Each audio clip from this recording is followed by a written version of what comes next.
Welcome everyone to the USPC Council organized webinar on Imperialism Intensified Military and Economic War against Latin America and the Caribbean.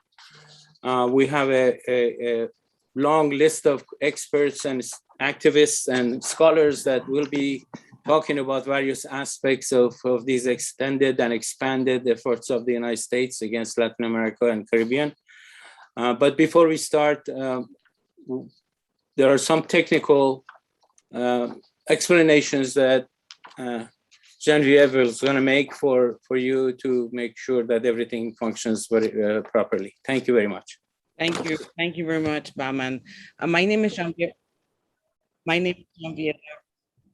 Williams Comrie. I'm the executive director of Afro Resistance. So we have two amazing interpreters today. We have Flor and Tamara, both from Afro Resistance. And how language justice works is that it takes patience. So some speakers are going to be speaking in Spanish, some speakers will be speaking in English. That means that at the bottom of your screen, at the very bottom, it says interpretation. Once you click on it, if the speaker is speaking in English and you need Spanish, you click on Spanish, you'll be able to hear it on Spanish. And I'll repeat this after in Spanish. If the speaker is speaking in Spanish, it means that you might need to listen in English.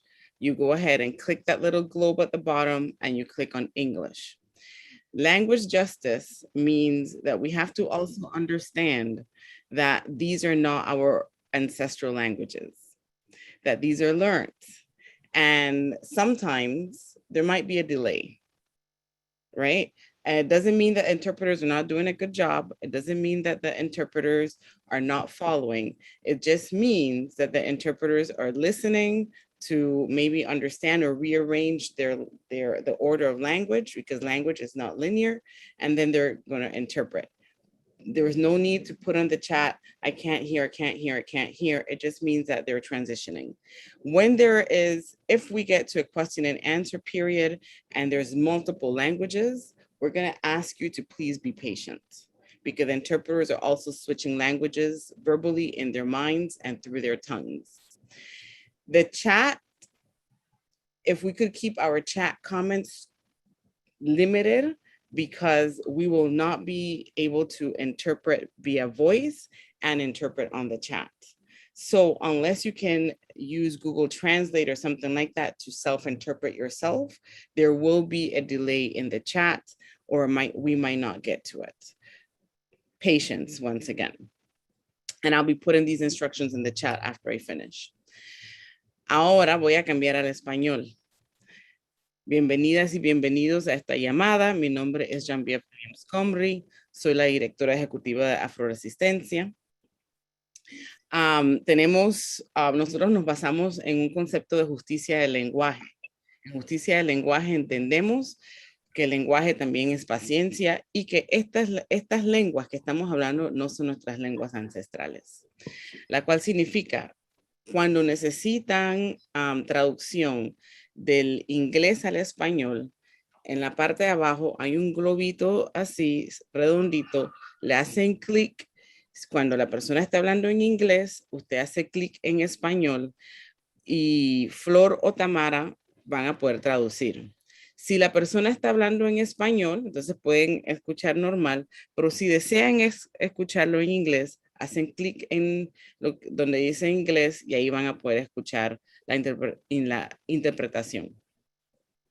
Cuando las personas cambian de lenguaje, como a veces yo hago, vamos a pedirle paciencia. No significa que la intérprete no está interpretando o no está escuchando, significa que ella también está traduciendo en su mente para ver cómo poner las palabras juntas, porque el lenguaje, múltiples lenguajes no son lineal, así que también van a tener un poquito de paciencia. El chat no va a ser traducido. Es imposible que vamos a poder traducir el chat y traducir verbalmente al mismo tiempo. Entonces vamos a pedirles que reduzcan la cantidad de chat, porque muchas veces la gente escribe párrafos muy largos en el chat Y después otra gente dice, no entiendo, no entiendo, no entiendo, y le pone mucha presión a las intérpretes. Así que vamos a pedir que reduzcan el chat y que nada más lo hablen lo hablen en un solo lenguaje o que se autotraduzcan. Entonces, vamos a estar poniendo estas instrucciones a lo largo del webinar. For those of you that are watching through YouTube, unfortunately, technology only allows us one language. So you'll only be able to hear the language that the person is speaking in. If you want, you can join the webinar if there's still a chance to join the webinar. If not, please do not say, I can't hear, I can't hear, I can't hear, I can't hear. You will not be able to hear interpretation during through the YouTube. Si nos están viendo a través de YouTube, no van a poder conseguir la traducción simultánea. Eso tienen que registrarse vía Zoom para poder acceder. Eso sé que va a venir después, pero por favor no hay necesidad de decir, no entiendo, no entiendo, no entiendo, no entiendo, no entiendo, porque simplemente no va a pasar. Entonces aquí estamos. Muchas gracias y bienvenidos y bienvenidas. Thank you very much, Andreev. I appreciate your detailed explanation. That helps everybody, I'm sure. I'm Bahman Azad, Executive Secretary of the US Peace Council. I would like to thank, first of all, the Black Alliance for Peace and also World Peace Council for co-sponsoring this with us. I would like to make a couple of comments. One, thank everybody, especially our speakers, for participating in this event, important event. Second, I would like to ask everyone, if you have any questions, please do not put it in the chat area because that will get lost in the middle of all comments. Please put your questions in the question answer section so that we will try to answer as many of them as possible.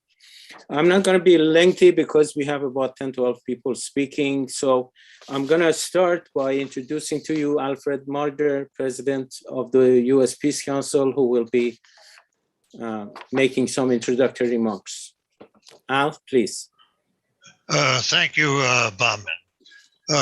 Dear friends, a fundamental principle of the US Peace Council is international solidarity. Solidarity with the workers and the people of all countries who are struggling for a better life, for a more just existence, and for a people's democratic control.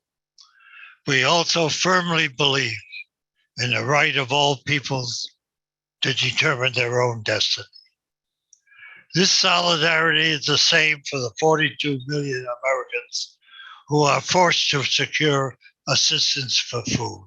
The same solidarity for the millions of Americans who are waiting sanctioned evictions from their homes. The same solidarity with the millions of jobless in our country. It is US imperialism in pursuit of raw materials and financial control that is sending assassins in order to prevent our brothers and sisters in South America from achieving their democratic control.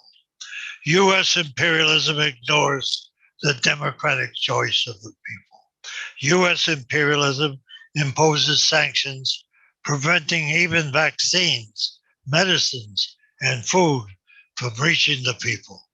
US imperialism is imposing a global boycott of normal trade with the peoples struggling to build their societies.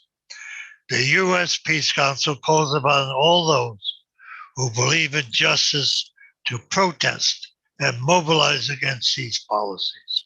We must demonstrate to the world that we are one with this struggle. And this afternoon, we are honored to be able to present the voices of those in the midst of this noble cause. Thank you very much.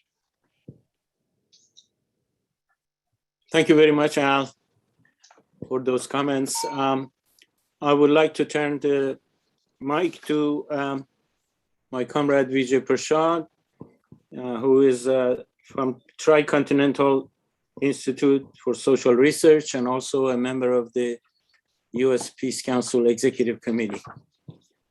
Vijay, please. Thanks a lot, Baman, and it's an honor to follow Al Marder, a legend of our movement, a real tall tree in our movement for peace and justice. There are 35 countries in the American hemisphere, from Canada, the largest by area, to St. Kitts and Nevis, the smallest by area. Almost 1 billion people live in the Americas, with the largest country by population being the United States. Each of the countries in the Americas is a member of the United Nations, 35 out of 193 countries, and all of them have ratified its charter. All 35 members have ratified the charter of the Organization of American States. The basic axiom of democratic international relations is that each country, regardless of its size and its power, is as important as the next. The sovereignty of each state is paramount, and the international exchanges between states have to be managed through the principles of the United Nations and the OAS charters. Let's not forget that this is the normative or rules-based framework adopted by all the countries in the hemisphere. The great scofflaw in the hemisphere since at least World War II has been the United States, as Al just said. The record of disdain for the rules-based framework is long, stretching from the US-driven coups to the US-driven economic policies that afflict the poorest states in the hemisphere. The United States government uses the language of democracy and rules to undermine democracy and rules. Through archaic attitudes such as the 1823 Monroe Doctrine, the United States believes that it has the right to intervene against the wishes of the people of the hemisphere. And this intervention comes both from tanks and from banks. But the United States government is not alone. It has several close allies, such as Canada, which is home to 60% of the world's mining companies. Canada's great interest in what lies beneath the soil of the Americas allows it to treat those who live above that soil with the greatest disdain. Canada pretends to be the more liberal partner, but in fact, its foreign policy is horrid. Its haste to overthrow any resource socialist government in the hemisphere is apparent. The other ally of the United States are the wretched oligarchies of Latin America, those who hold power in a tight grip from Colombia to Honduras. It was these governments, with Canada in the lead, that met in Lima, Peru in August 2017 to create the Lima Group, with the express purpose of overthrowing the legitimate government of Venezuela.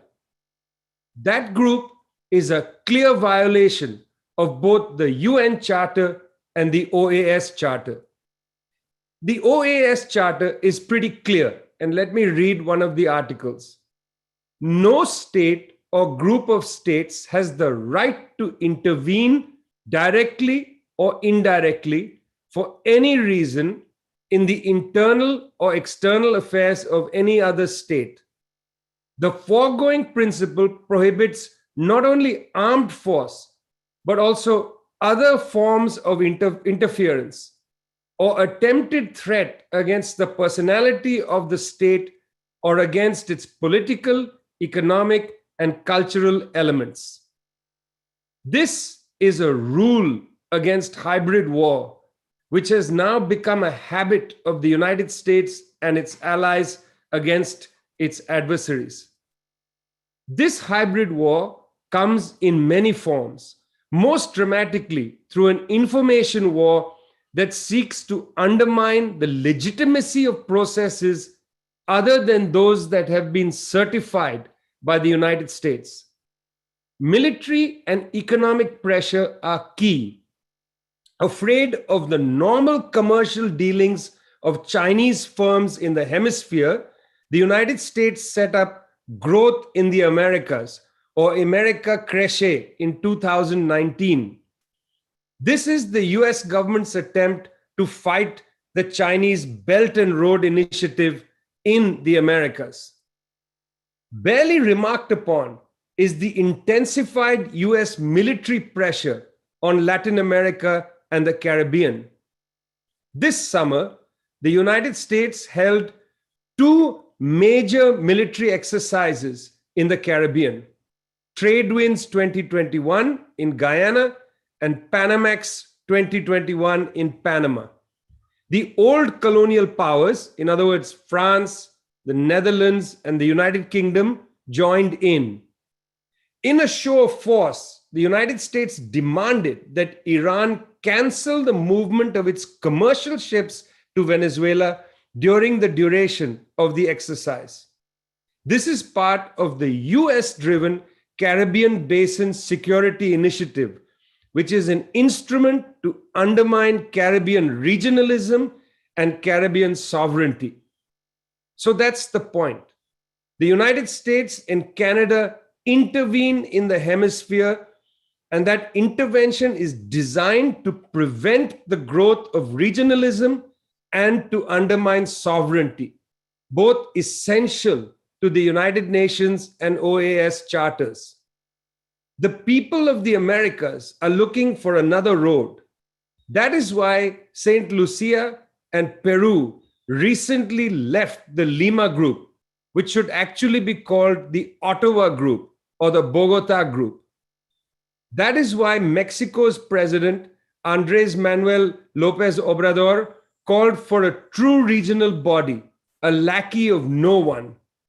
The United States and Canada are only 2 of the 35 countries in the hemisphere. They behave as if they are the kings. They need to take their seats and speak in turn, honoring the principles of an agreed upon rules-based order that is against coups, hybrid wars, sanctions regimes, blockades, and arrogance. Who wants to uphold the rules-based order? The group of friends in defense of the UN Charter, for instance, 18 countries, including China and Venezuela, Palestine and Russia, Algeria and Cuba. The alternative to a rules-based order is a world in which might makes right and winners take all. And that would be a far more violent and unstable world for all of us. Let me read that again.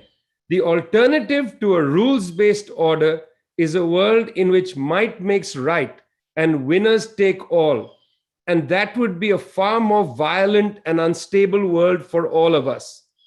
That last sentence that I read twice is not my own.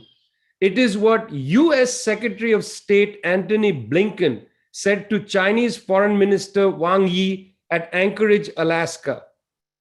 Blinken and the rest of the Canadian and US power elite should listen to themselves. The world is violent and unstable because of the scofflaw behavior of the United States and Canada. That has to stop. Thanks a lot. Thank you very much, Comrade Vijay. Our next speaker is my dear friend and comrade, Margaret Flowers, who is a director of Popular Resistance and also a member of the Executive Committee of US Peace Council, who will speak about unilateral economic measures and embargoes and sanctions. Margaret, please. Thank you, Bahman. Can you hear me? Yes, okay, great. And thank you. It's an honor to be on this panel today with everyone. And thank you to Al and Vijay for that excellent beginning to this webinar. So I'm going to talk about the banks portion of what Vijay was referring to in the hybrid warfare that the United States wages. And what we are seeing under President Biden is really a continuation of the maximum pressure campaign that President Trump waged against Latin American countries. This economic war is often referred to as sanctions, but in fact, sorry, I'm just gonna start my timer. But in fact, what they are technically is unilateral coercive economic measures. These are take the form, different forms. They can be freezing the assets of a country. They can be restricting trade with a country, blocking financial transactions, blocking foreign aid to a country, restricting travel, and there are other mechanisms as well. But these are imposed by a country upon another country or people or a business in that country unilaterally without any sort of legal process that we would typically expect with sanctions, which are meant to be used as a punishment after there is some sort of infraction committed. So these are illegal under international law. They violate the United Nations Charter, and they form what they actually are considered a form of collective punishment and crimes against humanity, as the Venezuelan government has been doing such an excellent job of documenting to the International Criminal Court. The results of this economic war on countries is that it causes disinvestment. So from the very beginning, and often this economic war begins with some sort of designation, as President Obama declared Venezuela to be a national security threat in 2014, as President Trump, as he was going out in January, declared Cuba to be harboring, terrorists. These are often an initial step, although in the case of Cuba, sanctions have been going on there now for 60 years. But these are used then to justify this economic war against these countries. And the result is that they cause an economic crisis. I'm sorry. They cause an economic crisis in this country that makes the cost of goods and basic necessities go up. They also they impair regional cooperation, so making it harder for countries in a particular region to be able to trade and to collaborate. But I think that the biggest, our most heinous part of this is what they do to access to kind of basic necessities. And this happens in a number of ways. The economic crisis can cause an increase in prices as there's a scarcity of necessities. As we see in countries like Cuba and Venezuela, there's an impact on the infrastructure, the ability to maintain the infrastructure of a country. This impacts power generation, water, conveyance of water. It impacts and also being able to clean the water. It impacts basically the corporations, the industries that the country has that it needs for generating revenue. So this basically then causes an impact on health, an impact on the well-being of the people, and this is why it is considered to be collective punishment and a crime against humanity. Now, often this economic war is used in lieu of military aggression or in addition to military aggression because it causes deaths in a more invisible way. The economic war, many people don't understand it, and it is considered to be a more acceptable form of pressure on countries. But we have to be clear that the impact of this economic war is just as deadly as bombing countries, if not more deadly.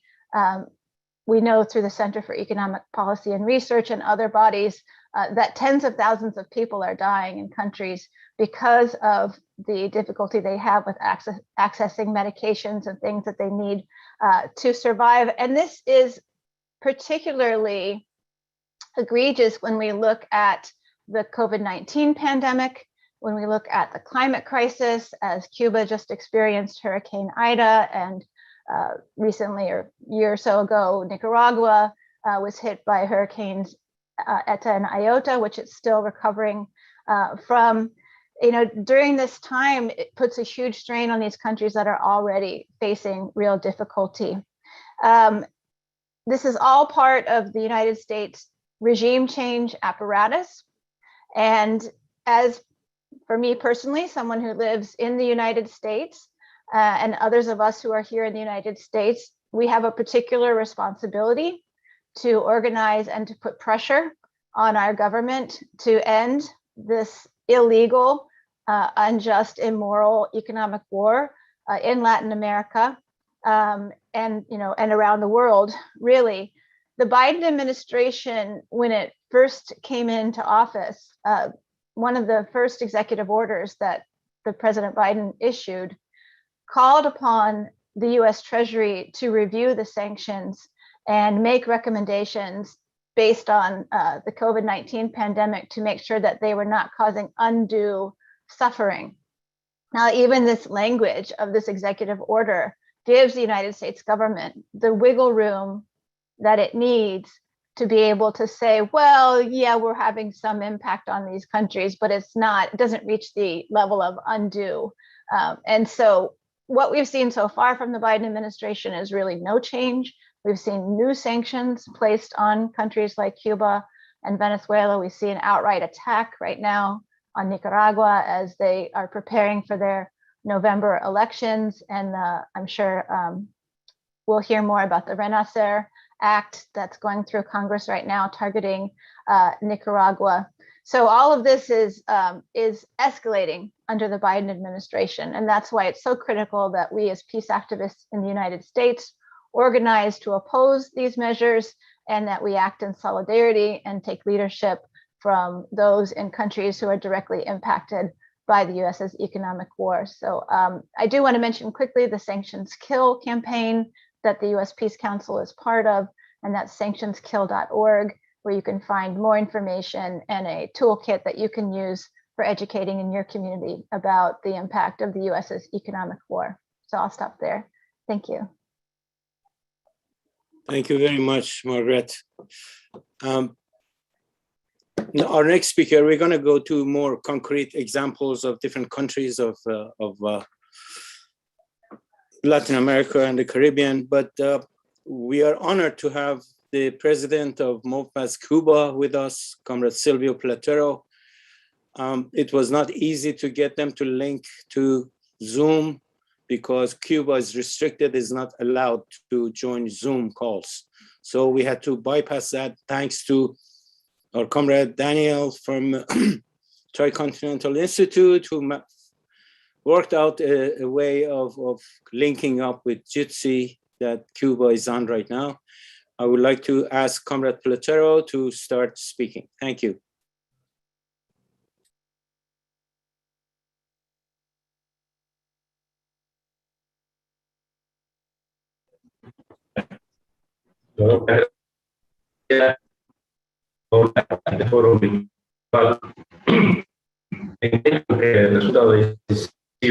El debate de ideas sobre las principales problemáticas que afectan a la humanidad. Desafortunadamente existen múltiples amenazas a la paz y la estabilidad mundial. Y por supuesto es deber de todos los luchadores por la paz que creemos firmemente que otro mundo es mejor y es posible. Sin lugar a dudas, el imperialismo continúa a través de variados mecanismos atacando a nuestra región. Es un hecho que para una parte de la élite política estadounidense, tal como sucede desde hace más de 200 años, América Latina y el Caribe representan su traspatio, legitimando así de forma perversa el supuesto derecho a intervenir y decidir sobre nuestro destino. Es el viejo y maquillado monroísmo en la pugna por el ideal bolivariano y martiano que desde este lado nos anima permanentemente a integrarnos y dejar atrás. En el caso de Cuba, y dada la brevedad de las palabras en los minutos que tenemos asignados, solo queremos apuntar algunas reflexiones. El bloqueo criminal aprobado formalmente por el presidente Kennedy en febrero de 1962, pero en realidad diseñado como mecanismo diabólico para subvertir a la revolución desde el propio 1 de enero de 1959. No solamente permanece intacto, sino que se ha recrudecido hasta niveles todavía más inhumanos y genocidas, si es que ello fuera posible. Luego, el terrible historial acumulado durante las últimas 6 décadas. La administración Trump aplicó 243 medidas encaminadas a impedir la más mínima oportunidad de que la economía cubana se desarrollase y abriera caminos en otro escenario. El clima de esta persecución fue incluirlo como la salida del despacho de Trump en la lista de países patrocinadores del terrorismo, con ello cancelaba prácticamente la posibilidad de establecer transacciones con cualquier entidad bancaria con independencia de la latitud donde se encontrara. El pasado 11 de julio, por otra parte, fuimos testigos de una operación milimétricamente diseñada desde el laboratorio de pensantes asentados en ese país, con el respaldo además de acólitos diseminados en otras geografías, con la finalidad de provocar un estallido social en Cuba que diera como resultado la implosión revolucionaria. Aspiraban a lograr por la vía de las redes sociales y el ciberespacio lo que no pudieron alcanzar en las arenas de Playa Girón, tampoco durante la crisis de octubre, mientras amamantaban a las bandas contrarrevolucionarias en el Escambray o en otros lugares del país, o con todas las acciones terroristas puestas en práctica durante estos años, en las cuales hemos tenido 3.499 mortales, víctimas mortales, y más de 2.000 incapacitados. Los disturbios que ocurrieron en determinados puntos del país fueron organizados. No existe la más mínima duda sobre ello. Mediante una operación desatada desde la Florida y otras ciudades del país, la cual involucró a robots, el uso de robots sofisticados y algoritmos en el terreno informático. Aprovechándose de las enormes dificultades que hemos debido encarar en la etapa más reciente, donde a las escaseces materiales se suma el pico pandémico, el cual, a diferencia de otras naciones y resultado de la estrategia adoptada, habíamos logrado aplazar hasta ese momento, pretendían dar un tiro de gracia al proyecto social cubano desde dentro y ver coronado así su vieja aspiración de controlar nuestro futuro. Era una vez más, pero una vez más se dieron de bruces. El factor fundamental en derrotar sus planes fue, como ha sucedido siempre, fue la unidad del pueblo en torno a nuestro partido, a la dirección revolucionaria. Ese pueblo que ha escrito tantas heroicidades tenía la certeza de no permitir que un grupo de elementos antisociales con un comportamiento violento que tipifica como delictivo y criminal ante cualquier enfoque de la jurisprudencia. Más allá de un área geográfica específica, llenara las calles de actos vandálicos como antesala de una intervención por la que exigían los verdaderos gestores de la opereta en Miami. Es una llamada intervención humanitaria por todos los problemas que estaba pasando Cuba. Fallaron una vez más en querer confundir a la opinión pública internacional, si bien han lanzado una campaña mediática descomunal contra nosotros, contra nuestro país. Millones de personas en todo el orbe, en todo el mundo, lograron descifrar sus planes y una vez más alzaron sus voces en defensa de la soberanía de nuestro país. Queridos amigos, camaradas, quiero trasladarles que no estamos cruzados de brazos y que no tenemos duda alguna de que nuevamente saldremos victoriosos de esta y cualquier otra maniobra imperial. Agradezco también con todo fervor las innumerables ayudas solidarias de todo tipo que estamos recibiendo. Todo multiplica por no fijar a del que estamos con una humanidad justa. En el plano científico, ya es una realidad que contamos con 3 vacunas propias. Las primeras logradas por una nación tercermundista, más otros 2 candidatos que avanzan en sus diferentes etapas de ensayos clínicos. Tenemos el compromiso y sabemos que se logrará de que todo el pueblo cubano quede inmunizado con 3 dosis aplicadas antes de que finalice este año 2021. De igual manera, nos emociona la seguridad de que podremos ayudar a muchos países pobres con los bulbos producidos en este archipiélago. Otra vez, como estamos educados, pondremos a disposición de otros hermanos lo que tenemos. Ese es el pilar inamovible de la solidaridad. Fue en La Habana, en enero del 2014, en ocasión de la segunda cumbre de la CELAC, donde aprobamos la proclama de América Latina y el Caribe como zona de paz.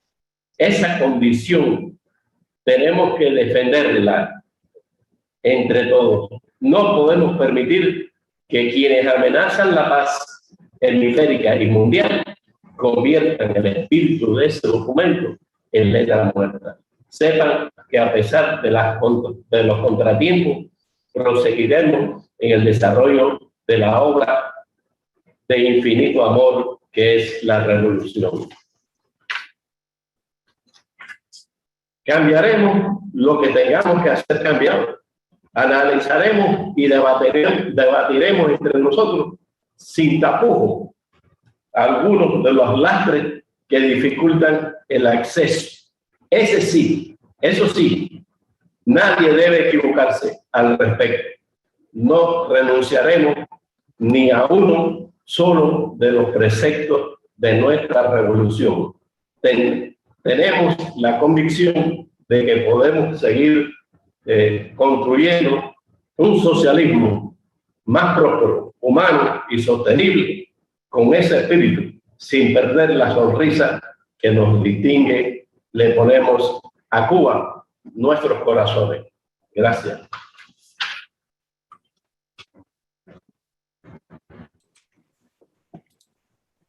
Thank you very much, Comrade Silvio. I just wanted to explain to people that there were breaks in the sound here and there because we are actually bridging 2 different systems together via Chile. So the communication is a bit difficult, was a bit difficult, so bear with us. I apologize for that. But our next speaker is Professor Jemima Pierre, Haiti America's coordinator of Black Alliance for Peace, who will be speaking about Haiti for us. Jemima, please. Good morning, everybody. Thanks so much for having me. I think I have the translation on, so I have to turn it off. Yes, I'm happy to be here with you all in solidarity and against imperialism in the region. So I'm going from January 31st to February 1, 2003, representatives from Canada, the Organization of American States, France, the US, and El Salvador met at a conference in Ottawa, Canada. The conference was organized by the Liberal administration of Jean Chrétien, and the goal of the conference was regime change in Haiti. And discussions included, and this is a quote leaked to a reporter, the discussion was, quote, the possibility of Aristide's departure, the need for potential trusteeship over Haiti, and the return of Haiti's military, end quote. So a group of white people met to talk about trusteeship over a Black country. Now, by February 29, 2004, a year later, a small group of CIA-funded and trained armed paramilitary troops were terrorizing the Haitian countryside and threatening to advance on the Haitian capital. The U.S. ambassador to Haiti then arrives at President Aristide's house, orders his family into a car for a ride to Toussaint Louverture International Airport. The Aristides and a close aide are directed onto an unmarked U.S. jet, and they are flown out of Haiti and Aristide away from power. The then U.S. ambassador, James Foley, picked up Haiti's Supreme Court justice from his home and drove him to the prime minister's office to prepare his ascension to power. Haiti's then Prime Minister Yvon Neptune reported that he did not participate as dictated by Haitian law in the swearing in of Haiti's US installed new president in 2004. By then, there were already hundreds of Marines on the ground, and within hours of Aristide's forced departure, over 1,000 soldiers, US soldiers later joined by Canadian and French forces. And then soon after, under the leadership of France, the US, the UN Security Council voted to send a Chapter 7, which is an armed military peacekeeping, and that's in quotes, peacekeeping mission to Haiti. This effectively gave international cover for an imperialist coup d'etat and set the stage for the ongoing occupation of Jemima, Haiti. sorry to interrupt. If you could speak a little bit slower for the interpreters. Yes. Thank you. Sorry, thank you, yeah. So the peacekeeping mission that was sent to Haiti, the armed military mission to Haiti by the UN, effectively gave international cover for an imperialist coup and set the stage for what is an ongoing occupation. And we are living in this current moment. Everything that has happened in Haiti since, especially in the last 3 years, is a direct consequence of these imperial machinations. Now, I lay out these details because they are important to understand the significance of Haiti for imperialism in the region. Here you have an ongoing occupation fully sanctioned by the international community, the destruction of sovereignty, and the capture of this geostrategic territory. But not only has the level of outrage been muted, this reality that there's an occupation, the destruction of sovereignty, is hardly recognized in the way that other occupied territories are recognized. Why? Because Haiti is a Black nation. And to talk about Haiti and the imperialism in the region means also to talk about race and white supremacy, and to talk about racism towards African people and white supremacy in the region. Because Haiti, because Haiti is Black, because Haiti's uncompromising history demands constant reprisals from white supremacist imperialism, there is often the immediate turn to exceptionalism when those on the outside are forced to confront the political realities of this nation. Whether it emerges out of genuine ignorance or malice, the exceptionalizing tendency is often a too easy recourse to think of Haiti as just this exception. The reality, of course, is that Haiti has been a key staging ground for US imperialism in the region, even if it is invisible for many. It has been especially clear in the past 30 years. This is why, for the Black Alliance for Peace, our entry in the region begins with Haiti. Haiti is the real and symbolic ground in which resistance is being waged once again to liberate the territory from foreign control and to serve as a strategic space for supporting the still unfulfilled anti-colonial struggle of the Caribbean and the broader Americas region. If we follow US, Canadian, and European imperial practice in Haiti, you will find a template that has been tried in Venezuela, Bolivia, and in Bolivia, and what is being attempted in Nicaragua. What we see then is in Haiti now is complete state capture, the dismantling of the Haitian state, but through clear strategies, not only soft economic embargo and sanctions on the Aristide government that made it impossible to govern, but another key mission was to destroy the remnants of the popular movement that had first brought Aristide to power. And it did so through CIA and NED, National Endowment for Democracy, funded student, quote unquote, student and pro-democracy movements, the funding and arming of paramilitaries, which actually the student movements led to a captive group of neo-colonial leaders to be used and deployed once the state was captured. And an example is the former Prime Minister of Haiti, Claude Joseph, which was a NED-funded student leader. In its current state, Haiti's vassal state has served imperialism in a number of ways against Venezuela by forcing Haiti to withdraw from the Petrocaribbean program, but also giving the vote against Maduro's mandate at the OAS. You have US-trained Colombian police and military training Haitian police and military. The strategic location of US military staging ground in Haiti as it plans both its containment plan against Venezuela and Bolivia and Cuba, but also as it plans its coming assault on China. So for the Black Alliance for Peace, our focus has been to make these connections, and also while at the same time to see the ramping up of the activities of Southcom. Now Southcom currently has 1,000 soldiers as of today in Haiti for quote unquote humanitarian assistance. But just 2 weeks ago, Southcom conducted what they call Operation Trade Winds, where soldiers from Guyana, Brazil, Bahamas, Barbados, Belize, Bermuda, the Dominican Republic, Jamaica, and Trinidad and Tobago participated in region-wide military exercise with Army personnel from their former colonial powers, the UK, Canada. Oh, sorry, I need to slow down for the translator. The military exercise was with all these countries, with Army personnel from the US, England, Canada, France, and the Netherlands. So we have to ask ourselves, how is it that such majority African countries as Jamaica, Belize, Barbados are so easily pulled into these new moves of empire? So, and I want to end there because I know we only have 8 minutes. I want to end there by going back to the issue of thinking about the importance of incorporating a clear analysis of race and white supremacy in our fight against imperialism. Haiti is an African country, but what is happening is not unique to Haiti.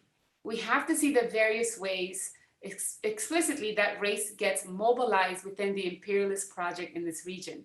Thus, there is not enough attention given to the large African populations in Colombia, in Venezuela, in Nicaragua, who, along with indigenous populations, suffered the brunt of imperialism's violence. At the same time, as we have seen in recent weeks, especially in recent weeks, how race has been mobilized by the imperialist powers through identity politics against Cuba, even as imperialism is stumping the Black sovereignty in Haiti, stumping out Black sovereignty in Haiti, funding anti-Black violence in Colombia. It turns anti-Blackness to use as an imperialist voice, as an imperialist move against Cuba. So in the fight against imperialism, and as we lay the foundation for turning the region into a region of peace, we ignore racial analysis and analysis of white supremacy at our own peril. So thank you so much. Thank you very much, Amima. Our next speaker is Dr. Monisha Rios, who will be speaking about Puerto Rico Monisha is a member of USPC Council Executive Committee. Monisha, please. Thank you, Baman. And thank you, Jemima. Let me pull up my notes and start my timer. So in Puerto Rico, we experienced the escalated military and economic war differently because we are still an active colony. We have a complex relationship with imperialism.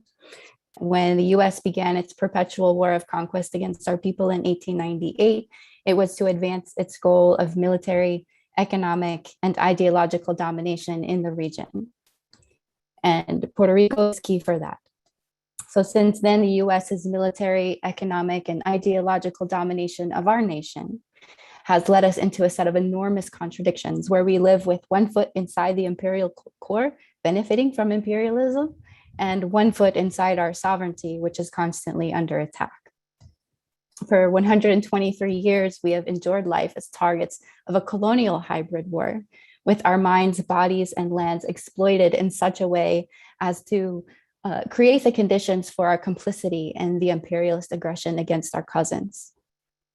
The construction of military installations began immediately after the conquest, and in 1917, US citizenship was imposed on Puerto Ricans just in time to draft them into the US military as they entered into World War I. Since then, our nation's strategic value to imperialism increased with the development of US Southern Command, SOUTHCOM, which you've heard mentioned already, as well as the School of the Americas, which is now known as the Western Hemispheric Institute for Security Cooperation, or WINSEC. Puerto Ricans have had a prominent presence in SOUTHCOM, in the School of the Americas, and in the US military in general. So we have been forced in many ways through economic conscription to participate in this imperialist violence at the same time that it is being done to us. With SOUTHCOM, Puerto Rico took the place of Panama in 1999 as the hub for operations in our region. And we also hosted the US Special Operations Command South until 2004. Recently, Jemima was talking about SOUTHCOM's Trade Winds exercise in Guyana and the deployment of SOUTHCOM to Haiti, and Puerto Rico is also part of that.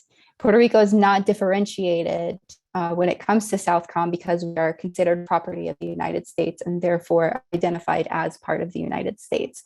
So our sovereign nation was also involved in the Trade Winds exercise, as it's also been involved in the USAID operation currently underway in Haiti. Like our foreign policy, our economy is controlled by our occupiers with the collusion of our oligarchy. The colonial economic war against us escalated recently in 2016 when the Obama administration imposed the Puerto Rican Oversight, Management, and Economic Stability Act, which we call PROMESA. This act authorized the creation of a fiscal oversight and management board for Puerto Rico, which we here call La Junta. And the reason that this board was created is because of the billions of dollars of illegal debt that has been incurred over time here in Puerto Rico, and that we recently declared bankruptcy. And so this board, this La Junta, is appointed by the President of the United States. It's not an elected body, and they have more power than our elected officials. And under the leadership of Natalie Jaresko, who was the Minister of Finance in Ukraine from 2014 to 2016, where she negotiated and implemented the largest international monetary fund program in the fund's institutional history, this board has imposed austerity measures on us, closed schools and universities, cut pensions. They've overridden laws that have been proposed by our elected officials that would ease the hardship of these policies. On top of that, Jaresko's salary is $625,000 a year.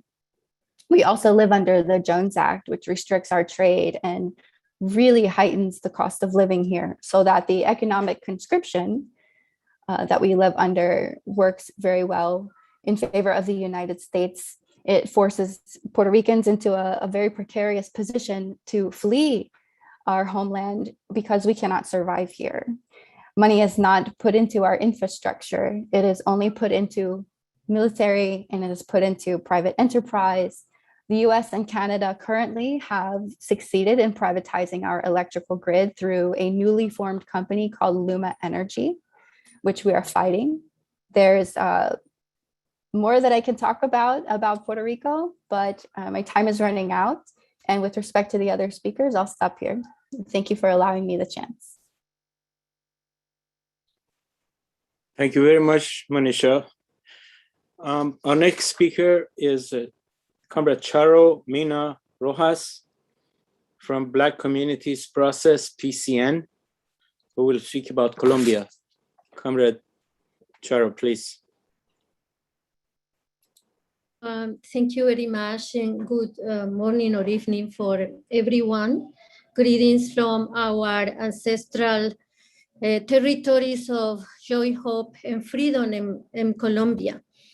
Well, for those that are not very aware and may know much about Colombia, Colombia is a country of 48 million people, and with the third largest African descent population in the Americas after Brazil and the United States.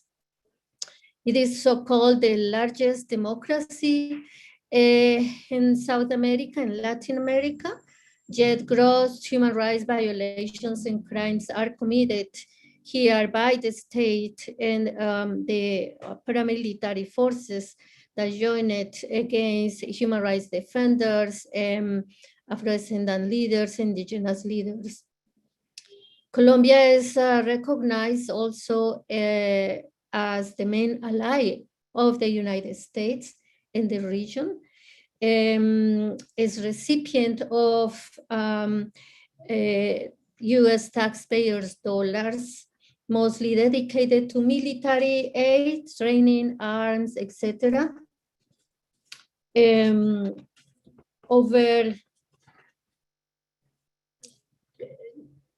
$15 billion have been received by Colombia, mostly dedicated to training, to military aid and presence of US military troops in the territories. Through Plan Colombia, which is a policy that has been carried out by the US, Colombia has open borders and military bases to the US military, joining the campaigns against Venezuela as supporting this campaign that Venezuela is supporter of terrorists and narco traffickers. You know, on May 2020, Colombia was supporting US invasion, this pretension of US invading Venezuela. And recently, you may have seen Colombia in the first pages of some media outlets and news for the 25-day strike, national strike that happened between April and June this year. But you also have been seeing perhaps news of Colombia involved, and military Colombians involved on the killing of the president of Haiti. And also right now, Colombia government is preparing to receive 4,000 families from Afghanistan. So now you understand that the US government is not helping everyone in Afghanistan, it's only helping those that have been assisting or supporting the war that they were carrying out in the country. So that's the people that we are going to be receiving mostly here in Colombia, apparently very soon. But I also have to mention that Colombia is now the only country in Latin America partnering with NATO. Since 2019 was officially recognized as a member of NATO. How do you say that in English? NATO. But Colombia has been lobbying NATO to be part of it for quite some time. In 2014, Colombia received heavy training in Germany and in Rome, military training, intelligence training. And now Colombia is as allied of NATO, a member of the interoperability initiative, which give Colombia participation on NATO missions, counter-piracy missions, related to counter-piracy, anti-drugs, counter-terrorism, and what they consider the global security issues. I also will say that Colombia is being part now of the Science for Peace and Security program, focused especially on cyber security, which for us means intelligence, counterterrorism against and organized crime. Interestingly, women, peace and security, and a lot of military training and the so-called humanitarian intervention. Now, I would like to mention briefly what is going on the ground, just to have an idea of what all these military presence, all this military intervention, all these imperialist relations of Colombia with the United States means in the ground.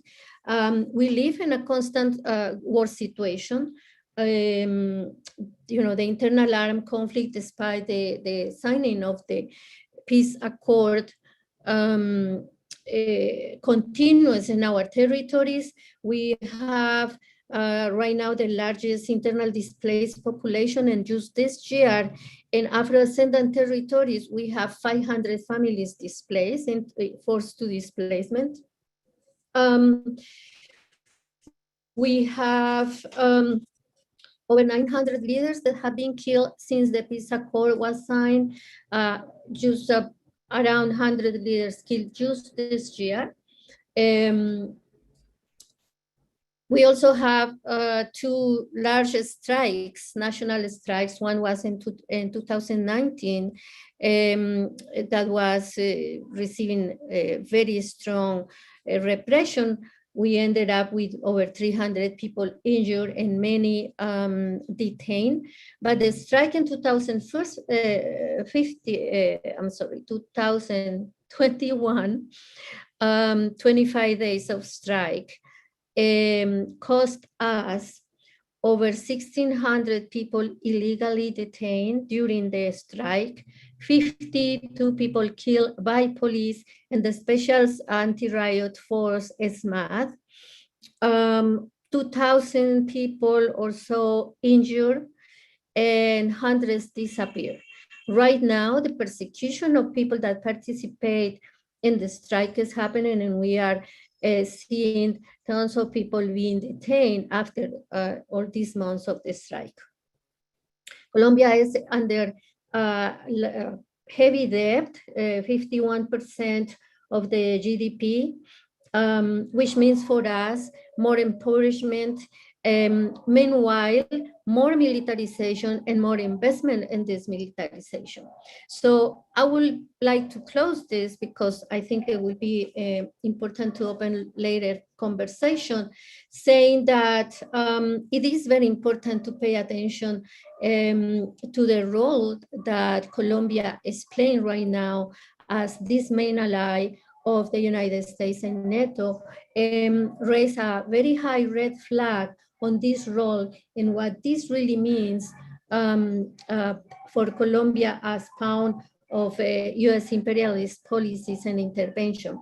I think this also needs a call for our analysis on what this means for our struggles locally, regionally, but also globally, because being now receiving Afghan people, being prized as a model for this counter guerrilla, counter terrorism, counter narco traffic activities and actions.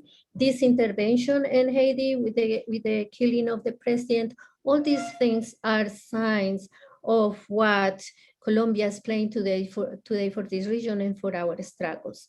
I appreciate this space and I'm open for the conversation. Thank you. Thank you very much, Comrade Charo. Our next speaker is Comrade Gabriel Aguirre, General Secretary of COSI Venezuela. We are honored to have him here. Comrade Gabriel. Muchísimas gracias a los organizadores y muchas gracias a quienes me han antecedido en la palabra. Pues considero que hoy estamos,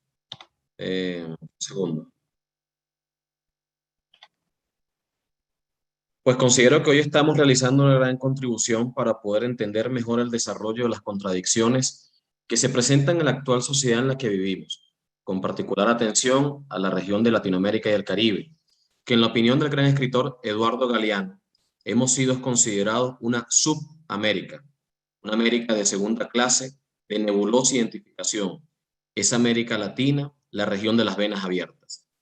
Es por eso que mientras la humanidad se encuentra cada vez más cerca a los albores de una nueva conflagración mundial, como consecuencia del incremento de la presencia militar del imperialismo en los 5 continentes, los partisanos de la paz tenemos la inmensa responsabilidad de poner nuestros mayores esfuerzos por construir una conciencia colectiva que sea capaz de movilizarse para detener las agresiones imperialistas donde sea que éstas se produzcan y levantar las banderas de una verdadera paz estable, duradera y con justicia social. La historia de nuestro continente está unida a la lucha profunda de los pueblos por su liberación, contra la guerra y la opresión. Desde la época de la conquista europea, América Latina y el Caribe se ha debatido entre ser una colonia bajo los designios de una gran potencia o ser capaces de liberarse de las cadenas y con ello construir un futuro en ejercicio pleno de su soberanía, independencia y el derecho inalienable a la autodeterminación. Con el triunfo de los procesos de independencia en varios países de la región, Estados Unidos se iba erigiendo como la nueva potencia hegemónica, que consideraba al resto de las naciones nacientes como su espacio vital efectivo. Para ello, era necesario alcanzar un nivel de desarrollo económico que permitiera sostener el aparato militar que se encargaría de consolidar el dominio económico y político, a la vez de hacer frente a otras potencias, profundizando la dependencia de nuestros países a su economía. Esta introducción nos permite tener una mejor comprensión de cómo hoy Estados Unidos, nación que posee el 39% del gasto militar mundial, con 778.232 millones de dólares, se ha encargado durante los años recientes de reforzar su presencia militar en el continente. Las más de 32 bases militares, sumados a la reactivación desde el año 2008 de la Cuarta Flota de la Armada de Estados Unidos y las operaciones militares desplegadas por el Comando Sur, son apenas una muestra de que el imperialismo estadounidense mantiene vigente el principio de la dominación basada en el uso de la fuerza contra nuestros pueblos. En general, podríamos señalar que las actuaciones militares estadounidenses han tenido lugar en todos y cada uno de nuestros países, pero hoy nos corresponde la tarea de mencionar alguna de ellas. Gabriel, en el caso de Venezuela. Perdona que te interrumpa, estás leyendo muy rápido. De acuerdo. Gracias. Perfecto, gracias. En general, podríamos señalar que las actuaciones militares estadounidenses han tenido lugar en todos y cada uno de nuestros países, pero hoy nos corresponde la tarea de mencionar algunas de ellas en el caso de Venezuela, nación que ha estado bajo el constante y permanente asedio del imperialismo estadounidense y europeo, desde 1999 con el triunfo de las fuerzas populares y revolucionarias y cuya nueva situación produjo de forma inmediata el incremento gradual de las tropas militares estadounidenses en las fronteras del país.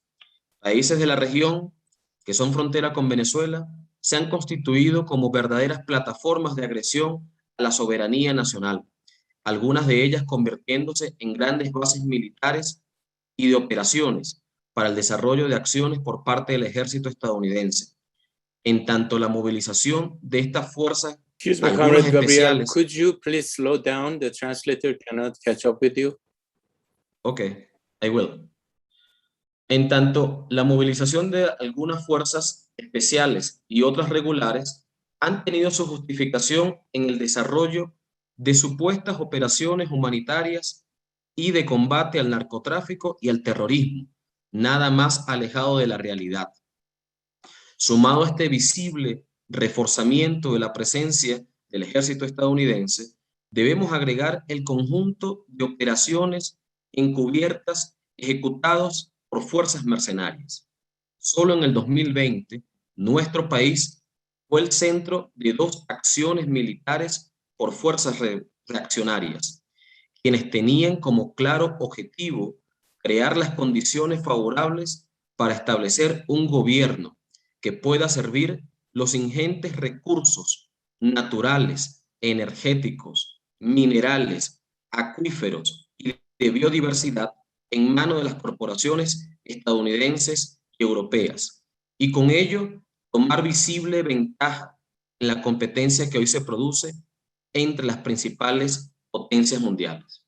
Camaradas, queremos saludar que este webinar no solo esté dedicado al tema del creciente militarismo y armamentismo en la región, sino que haya abordado un tema que, en nuestra opinión, se constituye como uno de los nuevos formatos de intervención e injerencia contra los pueblos, como son las medidas coercitivas unilaterales, mejor conocidas como sanciones, de las que el pueblo cubano es una de sus mayores víctimas con el establecimiento del bloqueo contra el país en 1961, con la aprobación por parte del Congreso de la Ley de Ayuda Externa del presidente John Kennedy.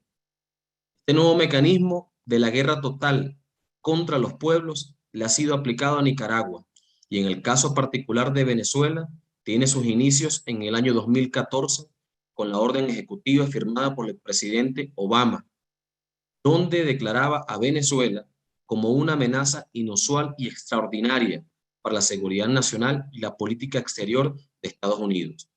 Este argumento solo fue el punto de justificación para la aplicación hasta marzo del presente año de al menos 102 medidas, de las cuales Estados Unidos ha dictado el 74% de ellas, entre las que se incluyen 3 leyes del Congreso, 7 órdenes ejecutivas y 66 actos administrativos por parte de la Unión Europea, quien posee el 11% del total de las medidas contra Venezuela. En cifras prácticas, hoy con estas medidas han sido sancionadas 178 personas en Venezuela, entre ellas las principales representantes del Poder Ejecutivo, y que en cualquier nación del mundo son los responsables de representar al Estado en operaciones comerciales y financieras. También 65 buques, la mayoría de ellos con la función de transportar el petróleo venezolano, 56 aeronaves de tipo comercial y militar, y al menos 148 empresas de propiedad pública y privada. El escalamiento de la pandemia del COVID-19 no ha sido precisamente un freno para impedir que se continúen aprobando sanciones contra el país. Desde los inicios de la pandemia se han aplicado 19 medidas, algunas de ellas afectando sensiblemente la capacidad del Estado venezolano para adquirir los suministros e insumos necesarios para hacer frente a la emergencia sanitaria mundial.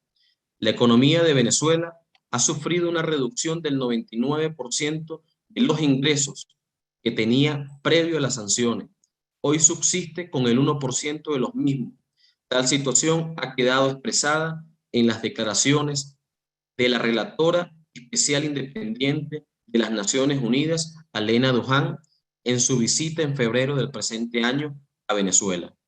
Desde el Comité de Solidaridad Internacional y Lucha por la Paz, queremos agradecer profundamente la solidaridad mostrada por las diferentes organizaciones del mundo, quienes han levantado su voz para denunciar el criminal bloqueo contra Venezuela y las innumerables acciones injerencistas e intervencionistas.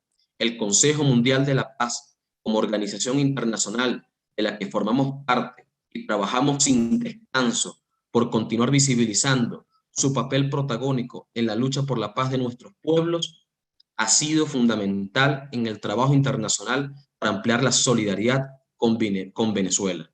De igual manera, este webinar ha sido organizado por el Consejo Estadounidense por la Paz y la Alianza Negra para la Paz, organizaciones que han desarrollado en 2019 y en 2020 misiones de solidaridad y visitas regulares a nuestro país para expresar su acompañamiento a las luchas de nuestro pueblo y a su vez poder llevar el mensaje de la verdad del pueblo al pueblo de Estados Unidos, con quien compartimos el anhelo y el deseo de construir una sociedad justa a las generaciones futuras. Sin temor a equivocarme, la razón que lleva a que el pueblo venezolano, pese a las agresiones, pese a las sanciones, pese a las cada vez más complejas condiciones de vida y de subsistencia, se mantenga firme y de pie, es gracias a la solidaridad de ustedes.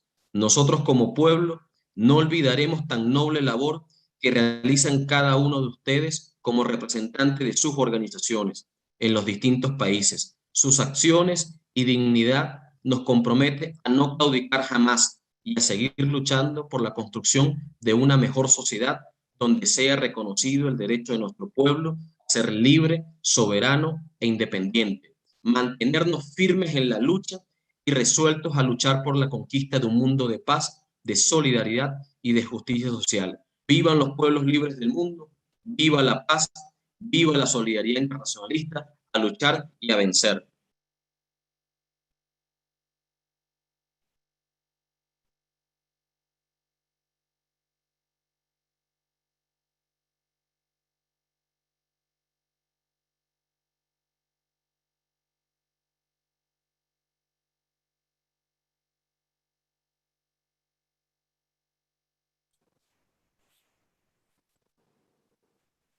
Thank you, Comrade Gabriel. Our next speaker is Netfa Freeman. Comrade Netfa is from Black Alliance for Peace and also Pan-African Community Action. Comrade Netfa, please. Thank you, Brother Bauman. So let me start my timer. I'm very glad that our comrade from Cuba raised the issue of the proclamation of the Latin American Zone of Peace.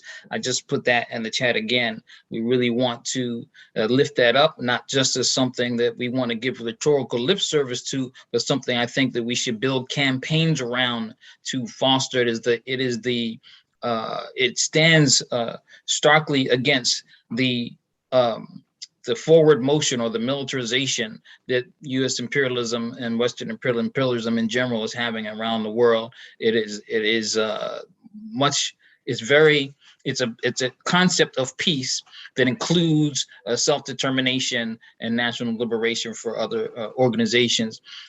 And we want to be clear also of the Black Alliance for Peace and also Pan-African Community Action. A lot of people are talking about now. We see that Afghanistan is in the news, and people are raising up the defeat on the left. Some on the left think that what's happening in Afghanistan is represents the defeat of U.S. imperialism in general. It may be a lost battle, but we do not believe it is the defeat of U.S. imperialism. In fact, we see, as all of our speakers are attesting to, that there's an intensification of U.S. aggression in this hemisphere. In fact, that'll probably be compounded by this administration's desire to look tough. And also the fact that neoliberal capitalism in the world is just waning. It just cannot, it's unsustainable, and they're feeling the desperation of that.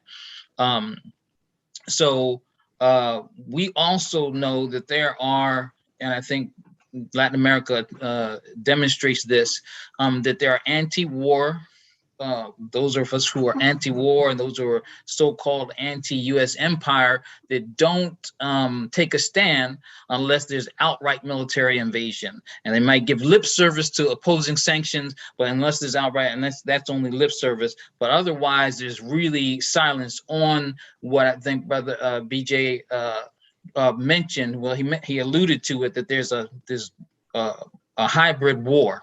And part of that is internal subversion. And we want to actually lift up all the aspects of the war, all the aspects of war that U.S. imperialism operates on. I was able to recently go on a delegation to Nicaragua. I want to mention some of the things that I want to raise up and use Nicaragua as an example, but I think we all know that we're talking about the U.S. imperialism as a military or aggression and war in the Americas. Nicaragua just like most countries, has its unique situation. Many people, now we have generations of people who may not remember the Contra War, a very, media high profile war that the United States actually— a bit slower, please, for the interpreter. Sorry. Actually assembled mercenaries. Many of them were not even Nicaraguans to wage a war against the Sandinista, revolutionary Sandinista government. And so this shows this Contra War and the history of it. It also includes the CIA involved in drug trafficking, shows the diabolical nature and insidious nature of US imperialism. I was part of the delegation, and this delegation, it happened to come to Nicaragua on the 42nd anniversary of the Sandinista Revolution. I think it's very telling and it's very revealing, educational to go to countries like Nicaragua, Venezuela, Cuba during times of like these celebrations.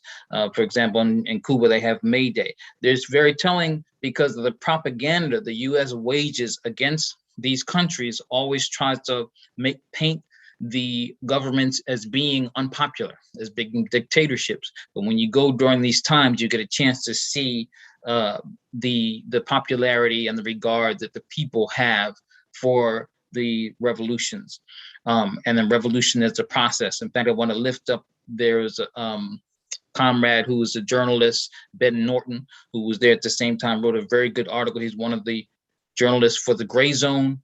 And his articles, their articles are really good, but this particular article also has a lot of photographs in it that I think are very revealing when you see the photographs. So one of the things that's unique and telling and instructive about the Nicaraguan experience is that after in 1990, the U.S.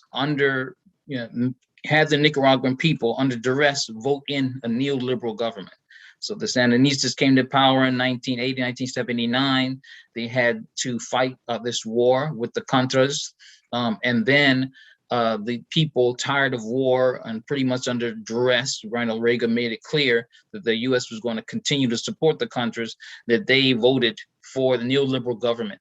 In 2006, this is how long from the 1990 to 2006, they had a neoliberal government and then voted back in. 17 years of neoliberal austerity, and the people voted back in the Sandinistas. Daniel Ortega won the presidency in the election with a 38% plurality. Ever since then, the Sandinistas have been gaining in popularity.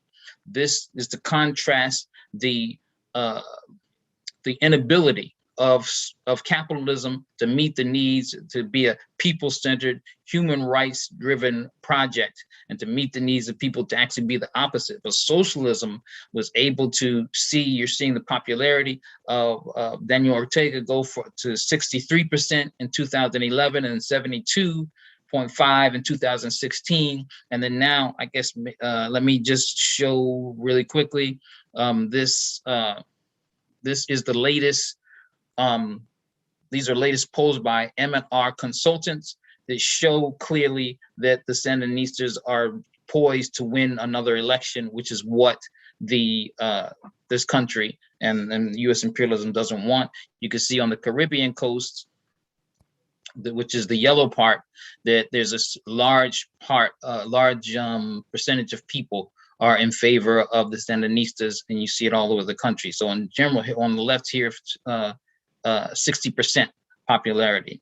And so that's what the U.S. imperialism wants. So they're on a full, assault to undermine that.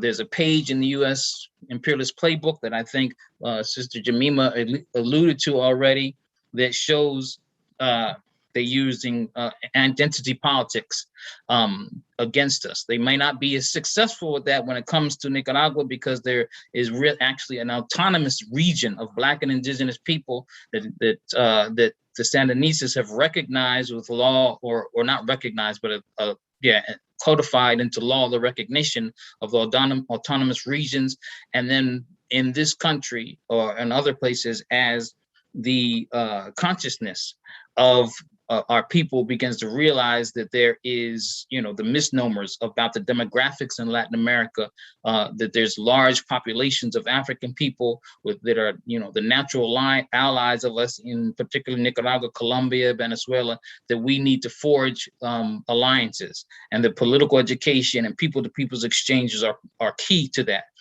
Sanctions, let me just read really quickly this thing, a paragraph from an article written a long time ago by Philip Agee, former CIA, who defected from the CIA and wrote this in an article he wrote. Actually, the new program was not really new. He was referring to the National Endowment for Democracy. Since its founding in 1957, the CIA had been deeply involved in secretly funding and manipulating foreign non-governmental I'm sorry, you have to go slower because interpreters are having a hard time. Sorry. The CIA had been deeply involved in secretly funding and manipulating foreign non-governmental voluntary organizations. These vast operations circled the globe and were targeted at political parties, trade unions, and businessmen's associations, youth and student organizations, women's groups, civic organizations, religious communities, professional, intellectual, cultural societies, and the public information media. The network functioned at local, national, regional, and global levels. Media operations, for example, were underway continuously in practically every country wherein the CIA would pay journalists to publish its materials as if they were the journalists' own. The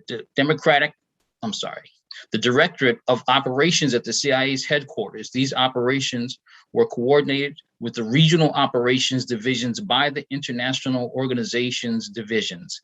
Since many of the operations were regional or continental in nature, encompassing many countries, with some even widespread in scope.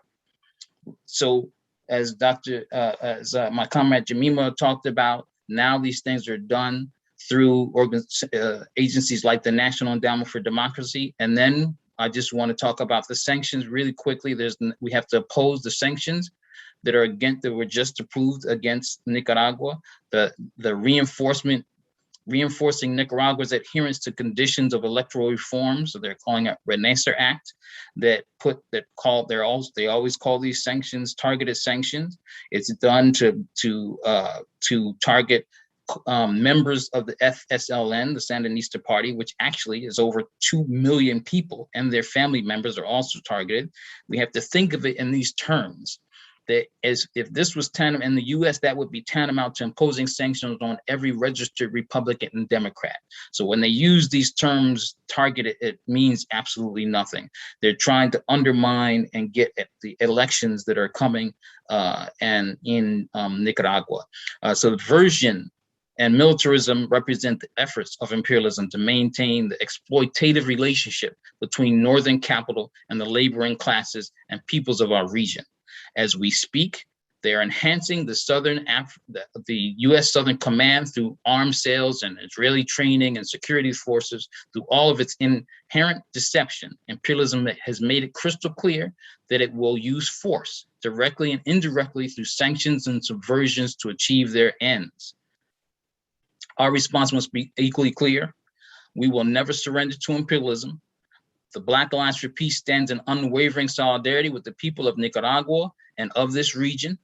Others on the left might equivocate or even align with imperialism, and will criticize us for the support. But our response is always to say that we stand for the principles of national liberation and self-determination of the peoples of all the nations.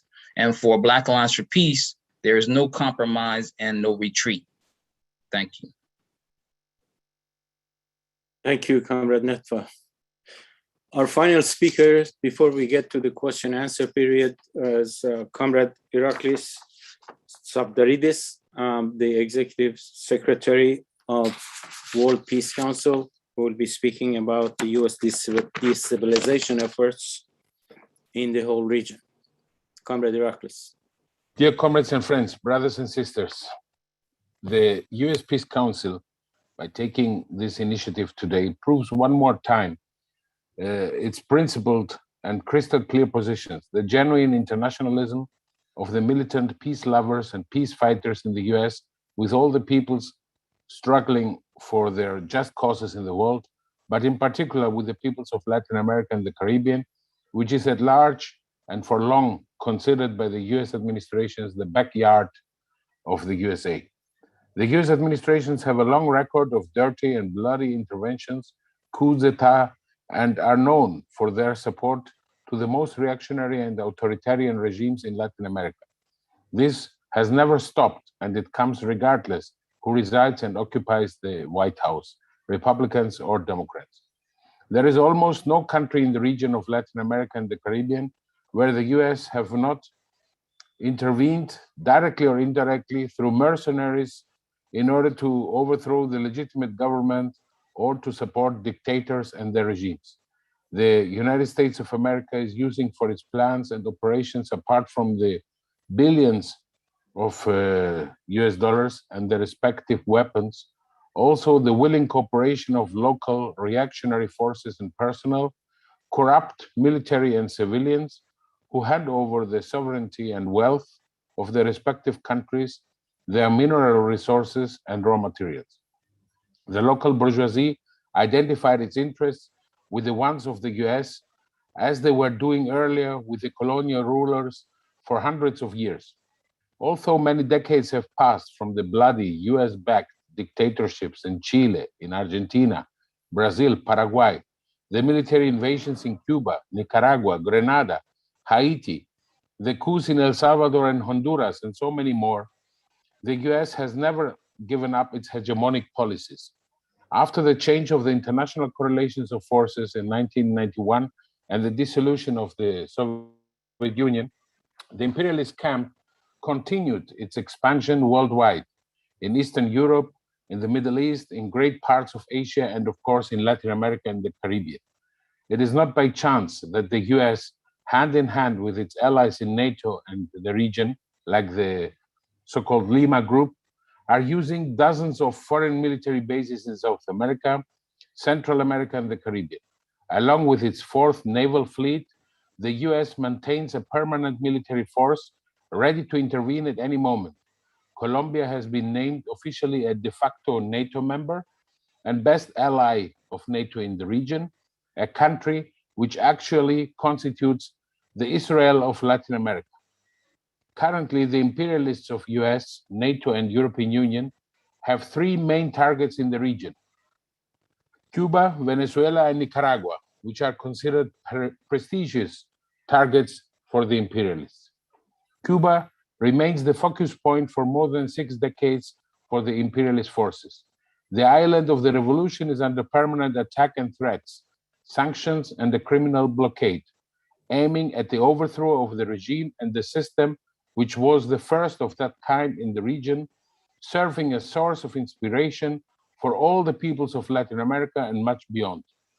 The current health pandemic is being used in order to strangle and asphyxiate the country and its people. The scheme is as simple as inhuman and dirty: to increase all the obstacles to economic transactions, imports and purchases of medicine, food, and fuel, so that the suffering of the people and their respective discontent will lead to anti-government protests and subversive actions which undermine the sovereignty of the legitimate peoples-based government. The US and its paid agents inside and outside Cuba have failed in their endeavor for a color revolution, thanks to the firm stand of the leadership of the revolution and the massive engagement of the people in the streets. The actions of the Biden administration are destroying also the false expectations about the US Democrats in comparison to the Trump administration. The illusions about the Obama administration earlier, which applied a different tactic but never a different strategy towards Cuba, have collapsed, along with the hopes for normalization of the US-Cuba relations. In the case of Venezuela, the achievements and changes made after the victory of President Hugo Chavez in 1998, with the mass-based support by the people and the anti-imperialist forces, created new conditions for the people of Venezuela, opened the way for the social and political emancipation of the people. It is only the people of Venezuela who can decide and determine the depth and the direction of these changes, the defense of the achievements, and the deepening of the transformation, so that the people of Venezuela will become the masters of their wealth and fortunes. The fact that the income of Venezuela from oil is today only 1% of what it was 9 years ago speaks for itself. The consequences on daily life of the proud people of Venezuela are severe. Thousands of families have sincere problems of decent living conditions, despite the efforts of the government to subsidize basic goods.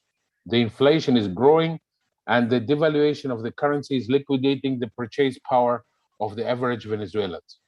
Venezuela has faced since 2014 open military threats and actions of destabilization, an attempted coup d'etat and attempted assassination against the legitimate president of the country, Nicolas Maduro.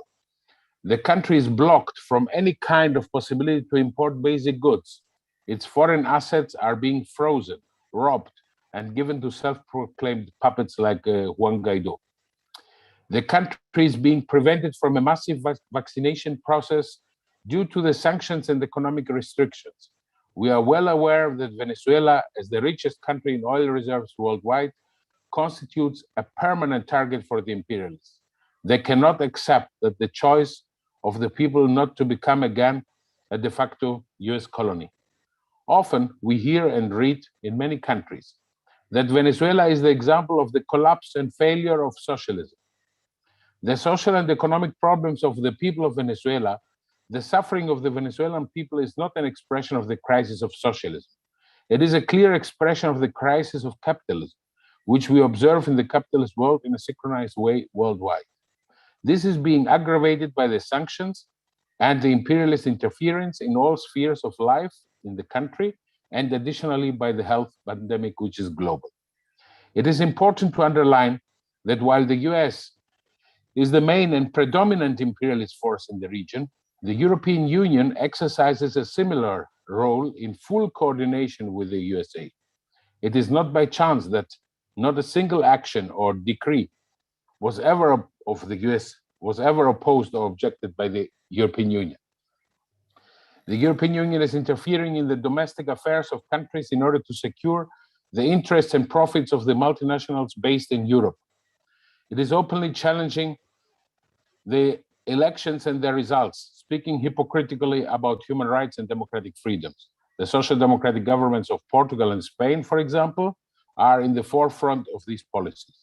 All the above are also valid in the case of Nicaragua, one of the poorest people of the region, which fought in the end of the 1970s against the US intervention and against the Contras, entering a new phase then with the Sandinistas coming to power, but unfortunately they could not maintain the governmental power for long. The comeback of the Sandinistas some more than 10 years ago created hopes and expectations, but the subversive actions of imperialism and the reactionary oligarchy have never allowed the people to develop without interference its choice. The world today is dominated by the international imperialist system. The negative correlation of power is visible in many corners of the world. It is therefore important for the peoples of the world and the anti-imperialist forces to identify the enemies of peace, uniting efforts and struggles for a world without imperialist wars, without exploitation, where the peoples will be the true masters of the destiny and their fortunes. Dear friends, allow me at the end to make one comment on an issue which is very educative and teaching us many lessons, although it is not from the Latin American region, about the recent situation in Afghanistan, 20 years after the imperialist aggression, supposedly in order to combat terrorism. The suffering of the Afghan people has no ending. The anti-imperialist peace-loving forces were well aware of the hypocrisy and the real goals of the aggression in Afghanistan. All around the interventions and all what happened in the 70s and 80s in the region. Finally, in 2001, after having served the imperialist plans, the Taliban, which were a creation of the imperialists, became a target of their previous masters. The adjustment of the foreign policy of the United States and NATO in Central Asia had in mind their confrontation with Russia and China. Hundreds of thousands of people lost their lives. Millions were displaced and became refugees. And more than $2 trillion were spent all these years by the imperialists for military operations and establishment and funding of willing puppet regimes in Kabul. The lucrative opium business mushroomed and multiplied for the last 20 years. Now, when we have the withdrawal of the Biden administration and the US troops from Taliban, new heavy suffering are in front of in front of the Afghan people, especially the women. This new situation will add new social problems for the people of Afghanistan. The danger exists for a stronger emergence of religious fundamentalism in the region. The Taliban, the armed fundamentalists, heavily armed with the military equipment of the US, which the US is leaving behind, create many concerns for a new wave of refugees in the area. Comrades and friends, the World Peace Council expresses its solidarity with all the people struggling for their just causes in the world, likewise with the people of Afghanistan who fought, who never had in the last 30 years the freedom to decide upon its future and its fortunes. One last word, the US-NATO military occupation on the one hand and the rule of the Taliban on the other hand are the two sides of the same coin. Thank you very much. Thank you very much, Comrade Iraklis. And thank all the speakers for their profound statements and educational talks that are really helping everybody to better understand the whole situation in the region. We have 4 or 5 questions. I hope we can answer them in a short period of time that we have. One of them is very general and the other are about Puerto Rico and Haiti. So I'll go with the general one, which is a question that is addressed for Comrade Vijay or anyone who wants to answer. And the question is, why hasn't the People's Republic of China intervened on behalf of the allies like Cuba? What has stopped the socialist country from leveraging its global power to help embattled Latin American countries, for example, Venezuela and Nicaragua? I don't know, Comrade Vijay, if you want to answer, and if anybody else, and please keep your answers short so that we can cover all the questions. Thank you. It's a great pleasure to be back, and thanks a lot for everybody, especially the last comment made by Iraklis about struggling people around the world deserving and needing and cherishing solidarity from people elsewhere. I think the issue of China in Latin America is very significant. At the No Cold War platform, we had several events on this issue. It's a little complicated just to make a direct statement, only just to say that the Chinese have been pivoting from a foreign policy that has been largely, you do your thing, we do our thing, to a slightly more solidarity-driven policy. China did send ventilators to Cuba.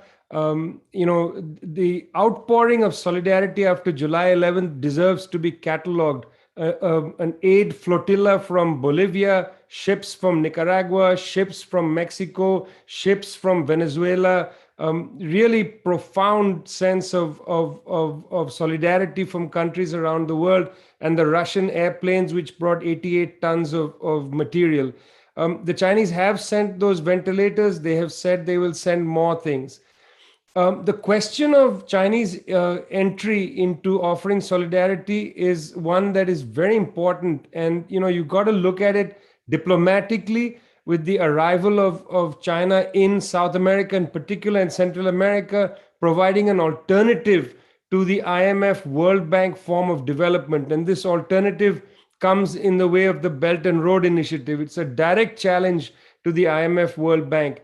This is going to take some time to germinate, friends. I think one can't be too impatient about this. multipolarity coming out of a long and wretched period of unipolarity is going to take time to build. It's not that the door closes on one and opens on the other. You know, the interregnum is long, and we have to really struggle to develop multipolarity, which is why I emphasized the objectives of sovereignty and solidarity, regionalism, and so on, which come out of not my ideas, but the UN Charter, the OAS Charter, in fact. These carry the principles of multipolarity, sovereignty, and regionalism. These three things are, in fact, the foundation of multipolarity. You know, regionalism, solidarity, and internationalism. They are the basis of it.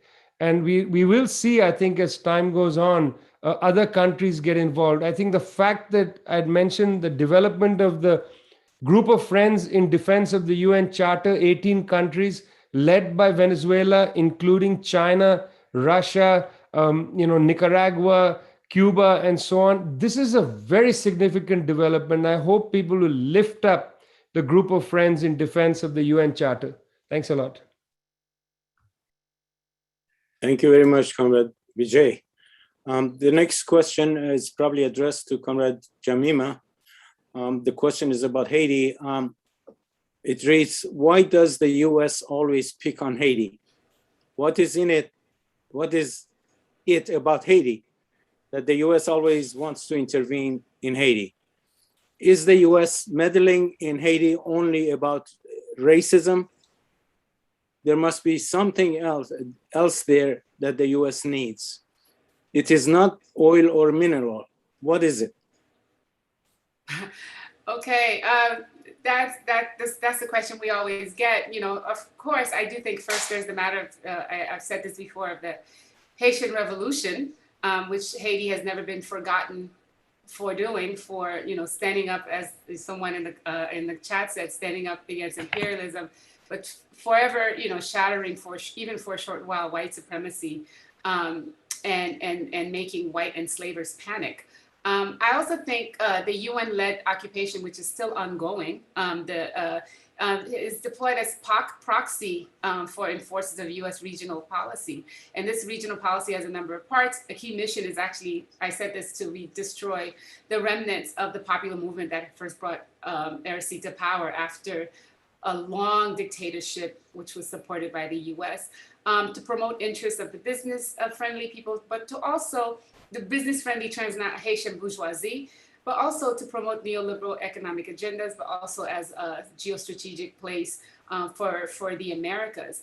I do think there's a way that Haiti gets lost in the conversation, even though it's central to the Western imperialism in the Americas, in the sense that people always think about Haiti in terms of charity as opposed to solidarity, in terms of Haiti as a basket case, and not realizing that this is actually by design from the very beginning. And I do think it's an important thing that we have to remember that we talk about solidarity with other places, but we also don't see Haiti in any way as a strategic location for the Western imperialists. And we forget that. And if we don't remember that, if we don't deal with Haiti for what it is, for what they're doing, for using Haiti as a base to do everything else in the Americas, we're losing the conversation, we're losing the battle. So why Haiti? Because yes, racism is very, very important. There's also tons of minerals and oil in Haiti, but there's also the geopolitical reasons that Haiti becomes very important for Western imperialism as the US, as empire is waning. Thanks. Thank you, Comrade Jamima. Now, the last question is about Puerto Rico. Of course, there's two questions, but I will try to combine them. The question is there a pathway for Puerto Rican diaspora towards decolonizing themselves? And are there any efforts established in Puerto Rico towards building resiliency from the economic draft into the US military? Comrade. Thanks. Thank you for this question. Yes, definitely. I was part of the diaspora before I rematriated and came back to the homeland. And I think there are maybe three things to start with. Number one is realize your nationhood. Puerto Rico is an occupied sovereign nation. And a lot of Puerto Ricans in the diaspora forget that. And we often think that we are part of the United States willingly. So think about that, embrace your nationhood, and then also work on identity politics, because the identity politics are strong in the belly of the beast, and they will convince people that Puerto Rico is a brown nation. Puerto Rico is a white supremacist nation. There's a lot of racism here. We are not all brown. There are many white Puerto Ricans, and that has a lot to do with our colonization, and it has a lot to do with our participation in imperialism. And thirdly, I would say, raise your voice and make sure that the peace movement in the United States and the anti-imperialist movement worldwide does not forget that we are a sovereign nation and we are part of the Latin American and Caribbean region. And we also need to be amplified in our struggle. And the efforts here toward building resiliency against being drafted in the US military are independence movement, which also needs your support. So the independence movement is all about every aspect of sovereignty that would change our material conditions: food sovereignty, health sovereignty, energy sovereignty, etc. So then we change our material conditions and we no longer have the economic draft looming over us. So support that. Thanks for the question. Thank you.